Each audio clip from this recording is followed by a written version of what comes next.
दोस्तों नमस्कार, हाजिर है एक बार फिर से आज की बड़ी और ताजा खबरों के साथ। बस आपसे निवेदन है कृपया वीडियो को लाइक कर दें, चैनल को सब्सक्राइब कर लें और घंटी बटन जरूर दबा दें। ये पहली बड़ी खबर है, मनीष सिसोदिया की बड़ी मुश्किलें। सीबीआई छापे के बाद अब ईडी ने दर्ज किया मनी लॉन्ड्रिंग का केस। ये आपको बता दें कि दिल्ली शराब नीति में भ्रष्टाचार से जुड़े मामले में दिल्ली के उप मुख्यमंत्री मनीष सिसोदिया की मुश्किलें लगातार बढ़ती जा रही हैं। सीबीआई छापे के बाद अब ईडी ने मनीष सिसोदिया के खिलाफ मनी लॉन्ड्रिंग का मामला दर्ज कर लिया है। जानकारी के अनुसार ईडी ने prevention of money laundering act की आपराधिक धाराओं के तहत औपचारिक मामला दर्ज कर लिया है। एजेंसी अब मनीष सिसोदिया समेत विभिन्न सरकारी अधिकारियों और निजी व्यक्तियों की संलिप्तता और प्रक्रिया में उत्पन्न अवैध धन के संभावित निशान तलाशेगी। ईडी एक वित्तीय जांच एजेंसी है जो इस मामले में अब मनी लॉन्ड्रिंग के आरोपों की जांच करेगी।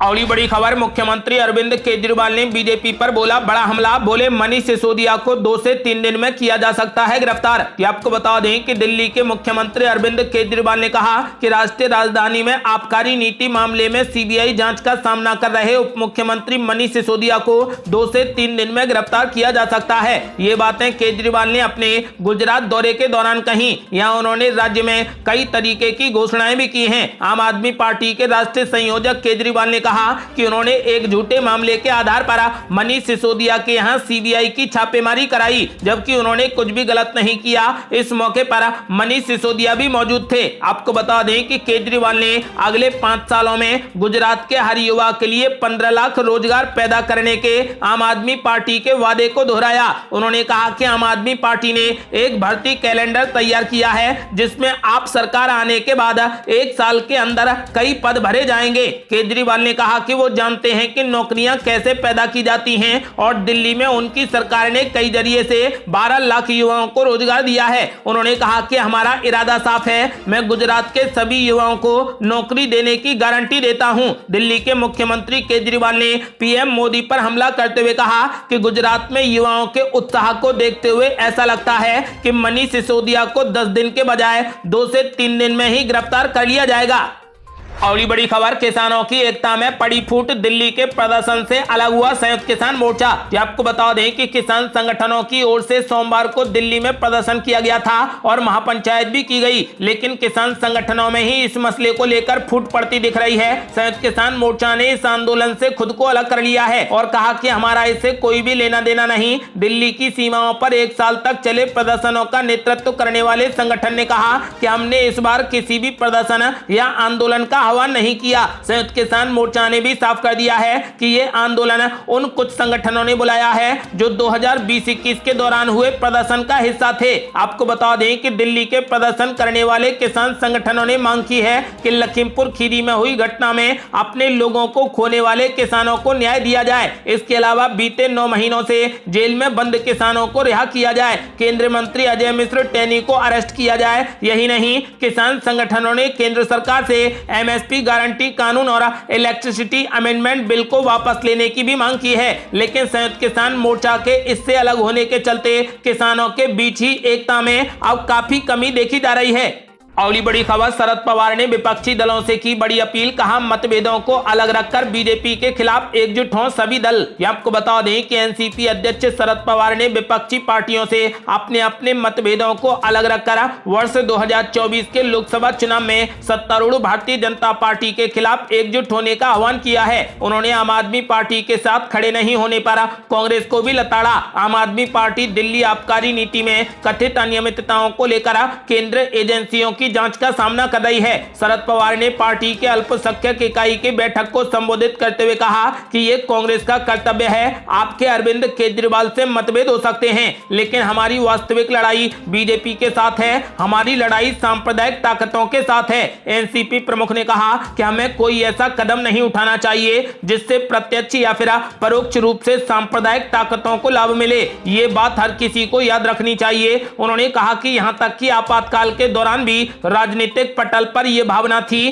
कि अगले 25 साल तक कोई बदलाव नहीं हो सकता, लेकिन जनता ने उसके अगले साल वर्ष 1977 में ही बदलाव की शुरुआत कर दी। शरद पवार ने कहा कि हम नेता भले चतुर नहीं हो, लेकिन आम जनता बुद्धिमान है। आम जनता वर्ष 2024 के चुनाव में बीजेपी को सबक सिखाएगी। उन्होंने कहा कि वो गैर बीजेपी दलों को एकजुट करने का प्रयास करेंगे और उनसे अपने मतभेदों को किनारे रखकर एक साथ काम करने को कहेंगे। अगली बड़ी खबर, क्या मुख्यमंत्री अरविंद केजरीवाल 2024 में पीएम मोदी को दे पाएंगे कड़ी टक्कर? सर्वे में हुआ बड़ा खुलासा। आपको बता दें कि क्या अरविंद केजरीवाल साल 2024 में होने वाले लोकसभा चुनाव में पीएम नरेंद्र मोदी को कड़ी टक्कर दे पाएंगे? आज के समय में यह सवाल हर किसी के दिमाग में घूम रहा है। इस बीच एबीपी न्यूज के लिए सी वोटर ने एक सर्वे किया जिसमें लोगों ने इस सवाल का जवाब दिया। दरअसल दिल्ली की आबकारी नीति को लेकर सीबीआई जांच कर रही है। इसी जांच के सिलसिले में दिल्ली के उप मुख्यमंत्री मनीष सिसोदिया के घर समेत कई जगहों पर सीबीआई ने पिछले दिनों छापेमारी की। इसके बाद दिल्ली की राजनीति में भूचाल सा आ गया। आम आदमी पार्टी और बीजेपी में सियासी जंग छिड़ गई। आरोप प्रत्यारोप और सवाल जवाब का दौर शुरू हुआ।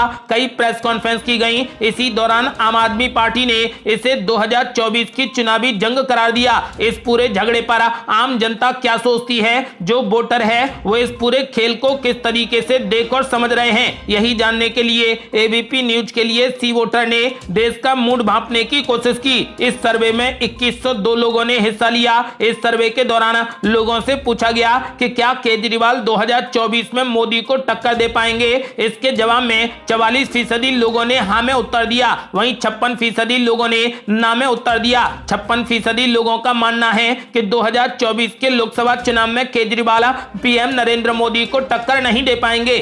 अगली बड़ी खबर, केजरीवाल सरकार के कामकाज से लोग खुश हैं या फिर नाराज? सर्वे में हुआ चौंकाने वाला खुलासा।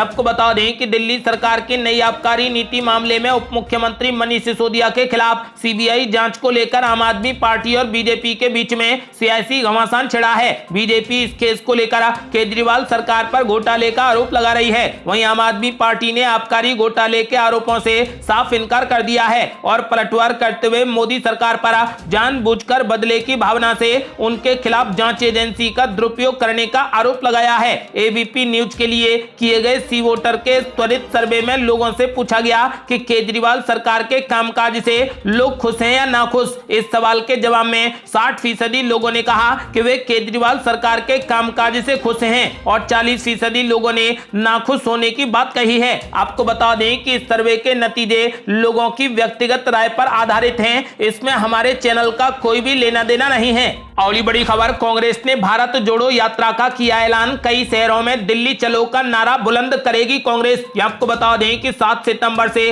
प्रस्तावित कन्याकुमारी से कश्मीर तक की 3500 किलोमीटर की भारत जोड़ो यात्रा के संबंध में कांग्रेस पार्टी ने महत्वपूर्ण ऐलान किए हैं, जिनके तहत सबसे पहले 29 अगस्त को एक साथ 22 शहरों में प्रेस कॉन्फ्रेंस का आयोजन किया जाएगा। इस दौरान महंगाई के मुद्दे पर केंद्र सरकार को घेरते हुए दिल्ली चलो का नारा दिया जाएगा, जबकि इसके बाद 5 सितंबर को 32 शहरों में पत्रकार वार्ता का आयोजन किया जाएगा, जिसमें अपनी विभिन्न रणनीतियों और तमाम मुद्दे पर कांग्रेस पार्टी अपना पक्ष रखेगी। इससे पहले राहुल गांधी ने सोमवार को दिल्ली में यात्रा को लेकर सामाजिक कार्यकर्ताओं और विभिन्न आंदोलनों से जुड़े चेहरों के साथ में बड़ी बैठक की थी, जिसमें यात्रा के न्योते को अधिकांश लोगों ने स्वीकार किया था। सोमवार को पहले राहुल गांधी ने कांग्रेस की भारत जोड़ो यात्रा से पहले सामाजिक कार्यकर्ताओं के साथ बैठक की थी, जिसमें उन्होंने कहा था कि उनके साथ कोई चले ना चले वो अकेले चलेंगे। ये यात्रा राजनीतिक है, लेकिन राहुल गांधी इसे तपस्या मान रहे हैं। यहां उन्होंने ये भी साफ किया था कि नफरत फैलाने वालों के अलावा भारत जोड़ो यात्रा में सभी का स्वागत है। इसके बाद मंगलवार को अब कांग्रेस पार्टी ने यात्रा के संबंध में आयोजित होने वाली प्रेस कॉन्फ्रेंस की पुष्टि की है। बताया गया है कि 29 अगस्त को एक साथ 22 शहरों में कांग्रेस पार्टी व वरिष्ठ पदाधिकारी प्रेस कॉन्फ्रेंस आयोजित करेंगे, जिसमें सरकार को महंगाई के मुद्दे पर घेरा जाएगा। इसके साथ ही इस दौरान दिल्ली चलो का नारा भी बुलंद किया जाएगा। इसकी अगली कड़ी में 5 सितंबर को 32 शहरों में प्रेस कॉन्फ्रेंस आयोजित की जाएगी। कांग्रेस पार्टी ने कन्याकुमारी से कश्मीर तक करीब 3500 किलोमीटर की भारत जोड़ो यात्रा का ऐलान किया है। अगली बड़ी खबर, जयराम रमेश ने बताया कांग्रेस के भारत जोड़ो यात्रा का मकसद बीजेपी पर जमकर बोला हमला। ये आपको बता दें कि देश में बेरोजगारी और महंगाई को लेकर कांग्रेस ने केंद्र सरकार से सीधे टक्कर लेने का मन बना लिया है। कांग्रेस ने इसके लिए 29 अगस्त को 22 शहरों में प्रेस कॉन्फ्रेंस करने की योजना बनाई है। इस मौके पर जयराम रमेश ने कहा कि भारत जोड़ो यात्रा समय की मांग है। बढ़ती महंगाई, जीएसटी, बेरोजगारी ने देश को बर्बाद कर दिया है। धर्म, जाति, भाषा, खान पान इत्यादि के आधार पर देश को बांटने की कोशिश की जा रही है। केंद्र सरकार ने देश की राजनीति को अपने कब्जे में कर लिया है। कांग्रेस नेता जयराम रमेश ने बीजेपी पर निशाना साधते हुए कहा कि इस समय देश में केवल एक राष्ट्र, एक सरकार, एक पार्टी और एक नेता की प्रथा चल पड़ी है। उन्होंने कहा कि उदयपुर में कांग्रेस के अधिवेशन में इस बात पर चर्चा की गई थी और 2 अक्टूबर से भारत जोड़ो यात्रा निकालने को लेकर फैसला किया गया है। इस यात्रा के जरिए हम देश के नागरिकों को यह संदेश देंगे कि हमारा संविधान, लोकतंत्र और देश खतरे में है। जयराम रमेश ने बताया कि वैसे तो भारत जोड़ो यात्रा कांग्रेस पार्टी द्वारा आयोजित की जा रही है, लेकिन हमने तमाम विपक्षी दलों से इस यात्रा में शामिल होने की गुजारिश की है।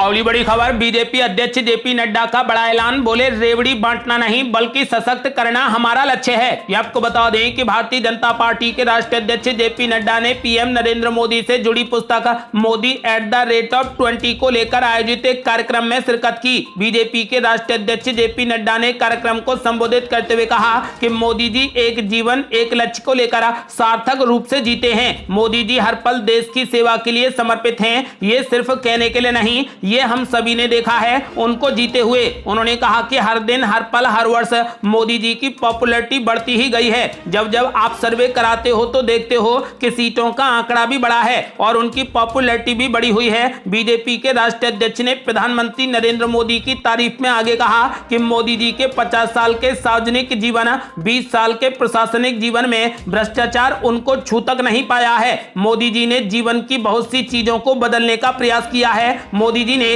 राजनीति को देखने का नजरिया भी बदला है। भाजपा अध्यक्ष ने कार्यक्रम के दौरान कहा कि मोदी @20 पुस्तक में पीएम मोदी की कार्यशैली के स्तंभ हैं। जेपी नड्डा ने कांग्रेस के शासनकाल के दौरान पाकिस्तान की हरकतों पर निशाना साधते हुए कहा कि उस समय हमारा पड़ोसी देश पाकिस्तान जब तब यहां हमले किया करता था। नरेंद्र मोदी के पीएम बनने के बाद से हालात में बदलाव आया है। उन्होंने कहा कि पीएम मोदी ने पाकिस्तान को कड़ी चेतावनी दी थी कि वो अपनी हरकतों से बाज आए, वरना उसको कड़ा जवाब दिया जाएगा। बीजेपी के राष्ट्रीय अध्यक्ष जेपी नड्डा ने इस दौरान कोरोना काल में भारत के अभूतपूर्व कार्य के लिए उनकी सराहना की। उन्होंने कहा कि भारत ने अब तक 200 करोड़ से ज्यादा वैक्सीनेशन के लक्ष्य को हासिल कर लिया है। उन्होंने कहा कि हमने महामारी के दौरान कई देशों को मुफ्त में वैक्सीन भी मुहैया कराई। हमने डिजिटल माध्यम से 200 करोड़ वैक्सीन का लक्ष्य हासिल किया। आपको बता दें कि जेपी नड्डा ने साफ कर दिया है कि हमारा मकसद रेवड़ी बांटना नहीं बल्कि हमारा मकसद और हमारा लक्ष्य सशक्त करना है।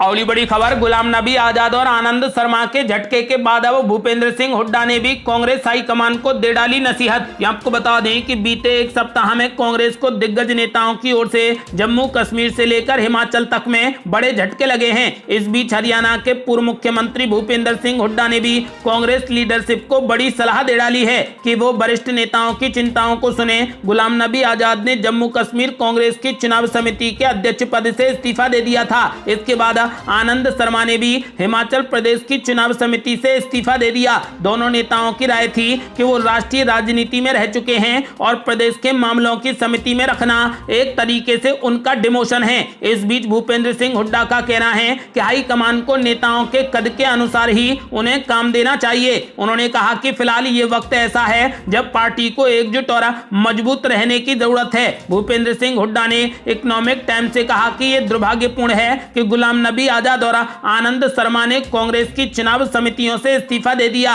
मैं पार्टी हाईकमान से अपील करता हूं कि वो इन दोनों नेताओं के कद को देखते हुए उनकी बातों को सुने और समस्याओं के समाधान तलाशें। ये जरूरी है कि कांग्रेस को इस वक्त एकजुट और मजबूत रखा जाए। अगली बड़ी खबर, राहुल गांधी को कांग्रेस का अध्यक्ष बनाए जाने के सवाल पर बोले दिग्विजय सिंह, राहुल गांधी से जबरदस्ती नहीं कर सकते। ये आपको बता दें कि राहुल गांधी को जबरन कांग्रेस अध्यक्ष नहीं बनाया जा सकता यदि वो ये पद नहीं संभालना चाहते। कांग्रेस के सीनियर नेता दिग्विजय सिंह ने कहा कि यदि राहुल गांधी पार्टी का अध्यक्ष नहीं बनना चाहते तो फिर हम उसके लिए दबाव नहीं बना सकते। इससे पहले सोमवार को ही राजस्थान के मुख्यमंत्री अशोक गहलोत ने कहा कि राहुल गांधी को कांग्रेस अध्यक्ष का पद संभाल लेना चाहिए। उनका कहना था कि देश भर के कांग्रेसी उनकी ओर उम्मीद भरी निगाहों से देख रहे हैं। यदि वो पद संभाल लेते हैं तो कांग्रेस के हर कार्यकर्ता को खुशी होगी। फिलहाल आपको बता दें कि राहुल गांधी पद संभालने के लिए तैयार नहीं हैं। ऐसे में कांग्रेस का अध्यक्ष किसे बनाया जाए, अपनी राय हमें वीडियो लाइक कर कमेंट बॉक्स में जरूर दें। ये थी अब तक की बेहद बड़ी खबरें। यदि आपने अभी तक हमारे चैनल को सब्सक्राइब नहीं किया है तो कृपया चैनल को सब्सक्राइब कर घंटी बटन जरूर दबा दें। जल्दी मिलते हैं बड़ी अपडेट के साथ, तब तक के लिए जय हिंद, जय भारत।